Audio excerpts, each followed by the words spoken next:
Hello, our mighty Saurus and Sora. It is a nice day to learn about fossils, dinosaurs, and many other prehistoric creatures, isn't it? Well, in a history of hundreds of years of research on dinosaurs and ancient creatures, we have discovered thousands of species that have disappeared in the past, leaving only traces through fossils. Among these thousands of species, some play particularly important roles because they are the keys that help us unlock new understandings of ancient life and evolution.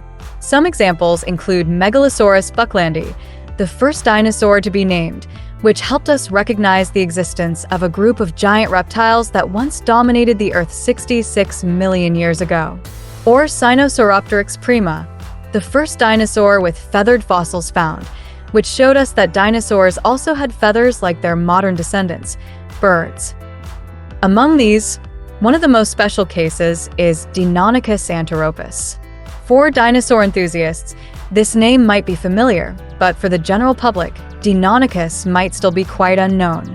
However, in dinosaur research, Deinonychus is considered the name that opened the so-called dinosaur renaissance through the research of paleontologist John Ostrom, which profoundly changed the scientific community's view of dinosaurs. Therefore, the name Deinonychus should have been more widely known, and it would have been if not for an unexpected choice for an equally unexpected reason. Today, let's join us to explore the story and reasons behind the obscurity of the dinosaur named Deinonychus among the public. Are you ready? Let's get started.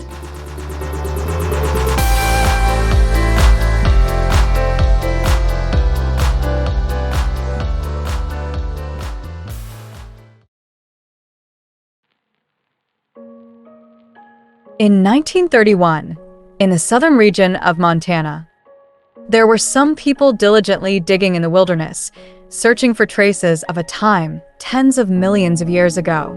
Among them was a 58-year-old man named Barnum Brown. This name might not be very impressive unless you know that he was the one who discovered the fossils of T-Rex, leading to the appearance of the most famous dinosaur of all time.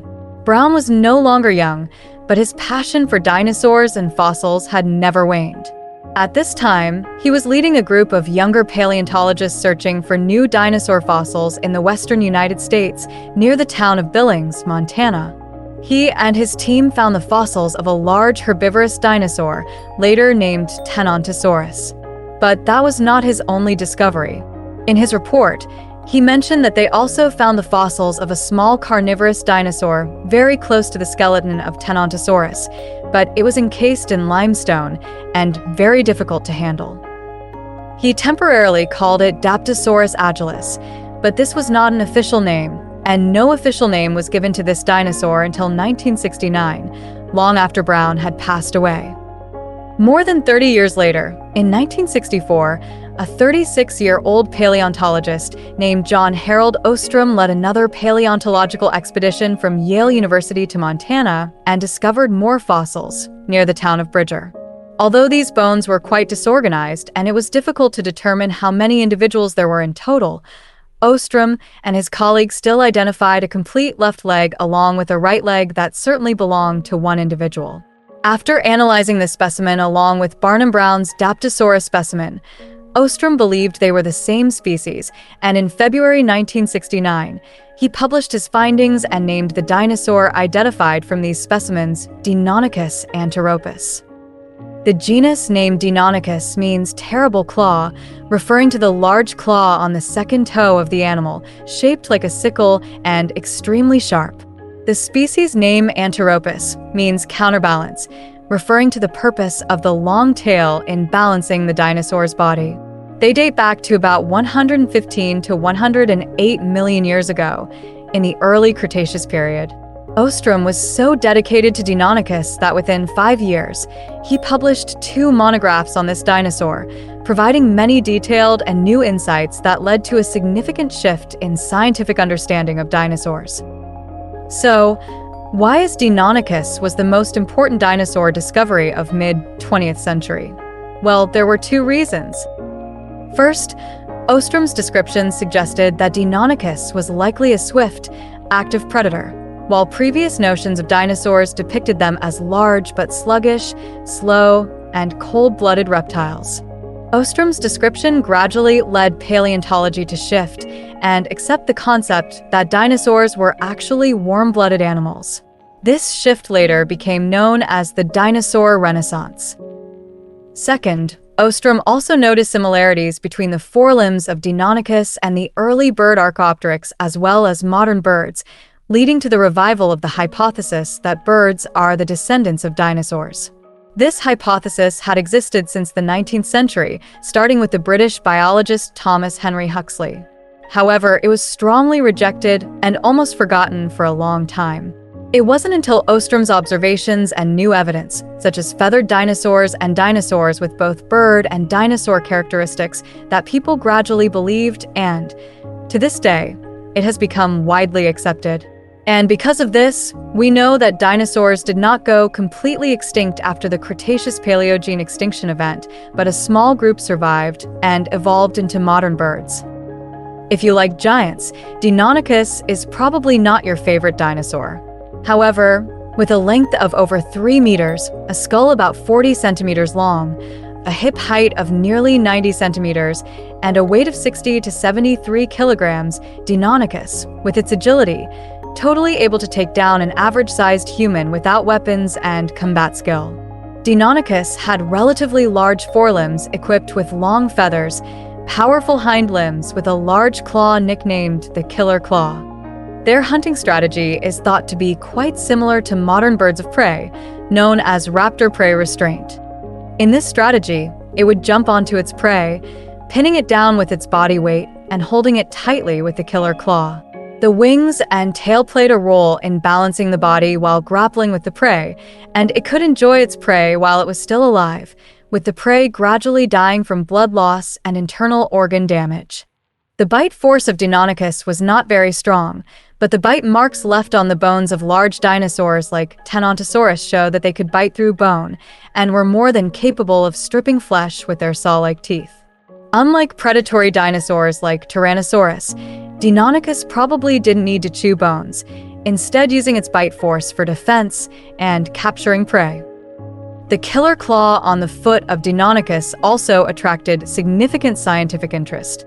Researchers conducted many studies to determine the true function of this claw besides helping to hold onto prey. Some hypotheses suggested that Deinonychus could use this claw to inflict slashing wounds, but some practical experiments in 2005 showed that this claw only created shallow puncture wounds rather than slashing wounds on a pig carcass. Therefore, they concluded that the killer claw was more suitable for aiding the animal in climbing rather than slashing prey. However, if you were attacking a Deinonychus, don't underestimate these claws when combined with a surprise kick to your abdomen. As mentioned, Deinonychus was an agile predator, but how agile could it be? John Ostrom's initial speculations were considered somewhat exaggerated regarding Deinonychus's agility, and the ratio of foot length to shin bone length in Deinonychus was slightly lower compared to fast-running birds and dinosaurs, due to the relatively short foot bones, possibly a trade-off for using the legs as weapons. Ostrom concluded that the structure of Deinonychus's hind legs was a balance between speed and features to reduce pressure on the legs while attacking prey, as overly long foot bones could cause more damage to the feet from the impact of attacks. Another frequently asked question is whether Deinonychus hunted in packs.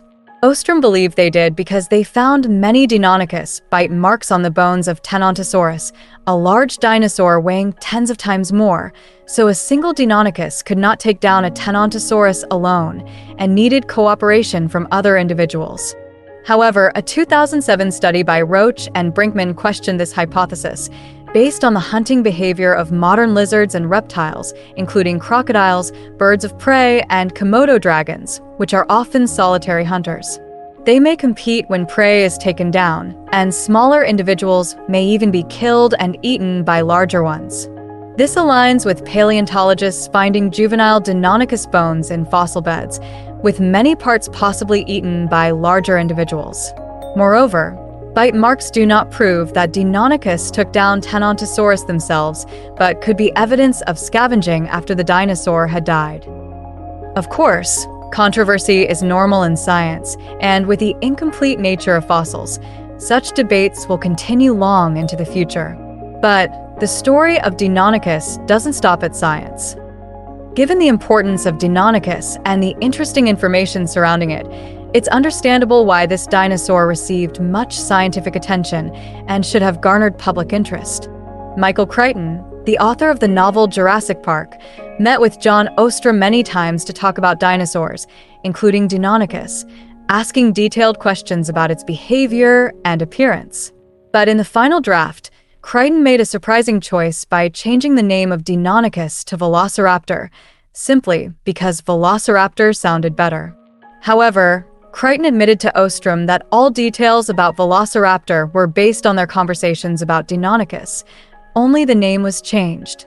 And naturally, when the novel was adapted into a film, this remained, and the world ingrained the name Velociraptor, or simply Raptor, while Deinonychus was overshadowed. In reality, Velociraptor was not as large as in the movies, and it didn't come from America but Mongolia. The glory meant for Deinonychus now belonged to Velociraptor. Anyway, this is a story that has happened, and we don't need to petition the film studio to reclaim the glory for Deinonychus. It is still there and recognized as a significant milestone in 20th century dinosaur research. That was the entire content of today's video. We sincerely thank all of you for watching. If you enjoyed our content, don't forget to subscribe and follow the channel. And now, goodbye and see you in our next videos.